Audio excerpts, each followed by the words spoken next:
ಆಕಸ್ಮಿಕ ಘಟನೆ. ಹಸಿರು ಗಿಮ್ಮಟುಗಳಿಂದ ಸುತ್ತುವರೆದ ಒಂದು ಪುಟ್ಟ ಹಳ್ಳಿಯಲ್ಲಿ ಅಜ್ಜು 6 ವರ್ಷದ ಮತ್ತು ಪಜ್ಜು 10 ವರ್ಷದ ಎಂಬ ಇಬ್ಬರು ಅಚ್ಚಳಿಯ ಗೆಳೆಯರು ವಾಸವಾಗಿದ್ದರು. ಪ್ರತಿದಿನ ಶಾಲೆ ನಂತರ ಅವರು ಹೊಲಗಳಲ್ಲಿ ಆಡುತ್ತಿದ್ದರೆ, ಮರ ಹತ್ತುತ್ತಿದ್ದರೆ, ಬೇಟೆ ಹಕ್ಕಿಗಳನ್ನು ಹಿಂಬಾಲಿಸುತ್ತಿದ್ದರು.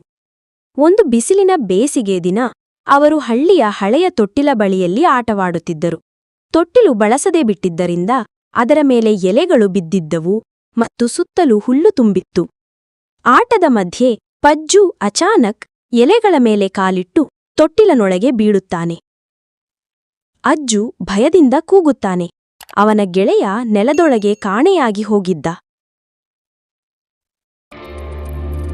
ಹೋರಾಟ.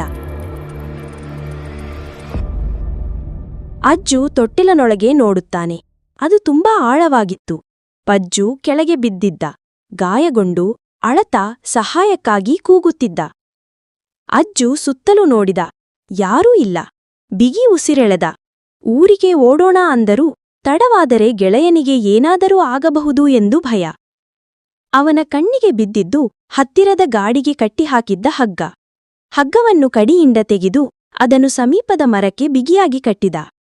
ಇನ್ನು ಮುಂದೆ ಇನ್ನೂ ಯೋಚನೆಯಿಲ್ಲ. ಪಜ್ಜು, ಹಗ್ಗ ಹಿಡುಕು, ಅಜ್ಜು ಕೂಗಿದ. ಅಜ್ಜು, ನೀನು ಸಣ್ಣವನೇ, ಹೇಗೆ ಎಳೆಯುತ್ತೀಯಾ? ಪಜ್ಜು ಅಜ್ಜನಿಗೆ ಹೇಳಿದರು. ನಾನಿನ್ನೂ ಬಿಡಲ್ಲ, ಅಜ್ಜು ಚಾಟಿಯಾಗಿ ಕೂಗಿದ. ಅವನ ಕೈಗೆ ಗಾಯವಾಯಿತು. ಪಾದಗಳು ನಡುಕದಿಂದ ಕದಡಿದವು. ಆದರೂ ಅವನು ಎಳೆಯುತ್ತಿದ್ದ. ಇಂಚಿಂಚಾಗಿ, ಉಸಿರೊಂದಿಗೊನ್ನೆ ತಿರುಗುತ್ತಾ, ಕೊನೆಗೆ ಪಜ್ಜು ತೊಟ್ಟಿಲ ಮೇಲೆಗೆ ಬಂದ. ಅಜ್ಜು ಕೊನೆಯ ಬಾರಿಗೆ ಎಳೆದ.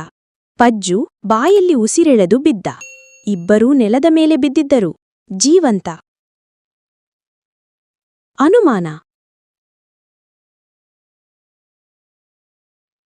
ಕೆಲವು ಹಳ್ಳಿಗರು ಓಡಿ ಬಂದರು. ಅವರು ನಂಬಿಲಿಲ್ಲ. 6 ವರ್ಷದ ಹುಡುಗನು 10 ವರ್ಷದ ಹುಡುಗನನ್ನು ಎಳೆದಿದ್ದಾನೆ.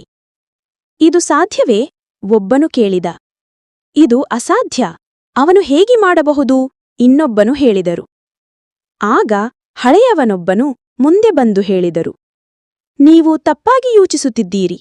ಅವನು ಇದನ್ನು ಮಾಡಿದ್ದಾನೆ, ಏಕೆಂದರೆ ಯಾರೂ ಅವನಿಗೆ ಹೇಳಿರಲಿಲ್ಲ ನೀನು ಮಾಡಲಾರೆ ಎಂದು.